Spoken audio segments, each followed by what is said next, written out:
तो 2 महीने के लॉकडाउन के बाद आज से देश में घरेलू उड़ानों की शुरुआत हो गई। कोरोना के संक्रमण से बचाव करते हुए तमाम तैयारियां एयरपोर्ट अथॉरिटीज की तरफ से की गई। वहीं राज्य भी तैयार हैं। राज्य सरकारों की तरफ से भी हवाई यात्रा के संबंध में कुछ गाइडलाइंस जारी की गई हैं। किस राज्य में क्वारंटीन के क्या है नियम, ये भी जान लीजिए।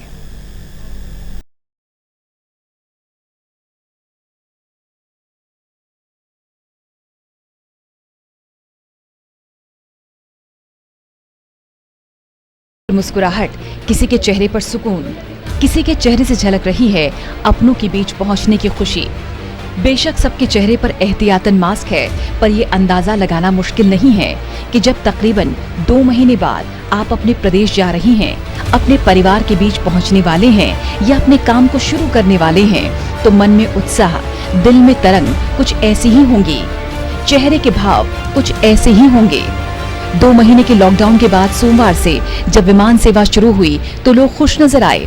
पूरी तैयारियों और व्यवस्थाओं के साथ इंतजार अब उस पल का था जब कुछ समय बाद वो अपनी मंजिल पर होंगे। अपने लोगों के स्वागत के लिए विभिन्न राज्य भी तैयार हैं। साथ ही राज्य सरकारों की तरफ से हवाई यात्रा के संबंध में कुछ गाइडलाइंस भी जारी कर दी गई हैं। आइए बताते हैं कि अलग अलग राज्यों ने कोरोना से निपटने के लिए किस तरह के एहतियात बरते हैं, यात्रियों के संबंध में किस तरह की गाइडलाइंस बनाई हैं। दिल्ली सरकार की गाइडलाइंस। दिल्ली सरकार की गाइडलाइंस के मुताबिक यात्रियों का क्वारंटीन रहना अनिवार्य नहीं होगा। बिना लक्षण वाले यात्रियों को 14 दिनों तक अपने स्वास्थ्य को मॉनिटर करने की सलाह दी गई है। अगर लक्षण नजर आए तो उन्हें तुरंत डिस्ट्रिक्ट सर्विलांस अधिकारी को सूचना देनी होगी। अगर किसी यात्री में कोरोना के लक्षण पाए जाते हैं तो अस्पताल ले जाया जाएगा। अगर शख्स पॉजिटिव पाया गया है तो उसका इलाज होगा। अगर नेगेटिव रहे तो उन्हें घर जाने की इजाजत होगी। केरल में होना पड़ेगा क्वारंटीन।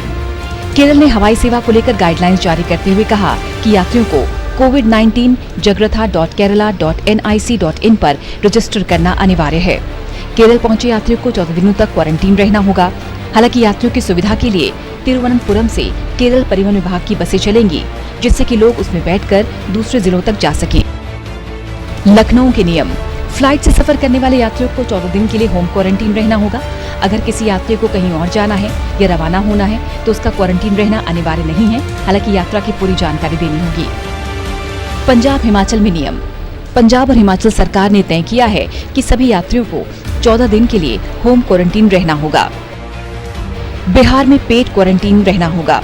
बिहार सरकार ने कहा कि बिहार आने वाले यात्रियों को 14 दिनों के लिए पेड क्वारंटीन में रहना होगा, यानी सरकारी क्वारंटीन सेंटर में खर्च यात्रियों को ही उठाना पड़ेगा। इसके अलावा अंतर्राष्ट्रीय यात्रियों को सरकारी क्वारंटीन में रहना होगा। उत्तराखंड के नियम। उत्तराखंड में विमान से उतरने वाले यात्रियों को 10 दिन के लिए सरकारी क्वारंटीन में रहना होगा। बाद में स्वास्थ्य अधिकारियों के परामर्श पर उन्हें होम क्वारंटीन के लिए भेजा जाएगा। गोवा में देना होगा शपथ पत्र।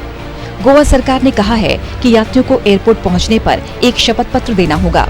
अगर किसी यात्री में कोई लक्षण नजर आता है तो उसे टेस्ट और क्वारंटीन के लिए भेजा जाएगा। अगर किसी यात्री के अंदर कोई लक्षण नहीं है तो उसका स्वैब टेस्ट होगा।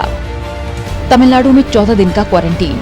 सभी यात्रियों की थर्मल स्क्रीनिंग होगी। तमिलनाडु में सोशल डिस्टेंसिंग का पालन करना होगा यात्रियों को, और राज्य में दाखिल होने वाले सभी व्यक्तियों को, यात्रियों के सामान को एयरपोर्ट पर कीटाणु शोधन किया जाएगा।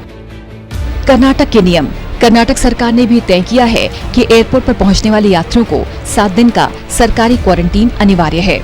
7 दिनों के बाद यात्रियों को होम क्वारंटीन में रहना होगा। झारखंड में होम क्वारंटीन। झारखंड सरकार ने भी तय किया है कि यात्रियों को 14 दिन के लिए होम क्वारंटीन अनिवार्य है। देश इस समय विषम परिस्थितियों से जूझ रहा है।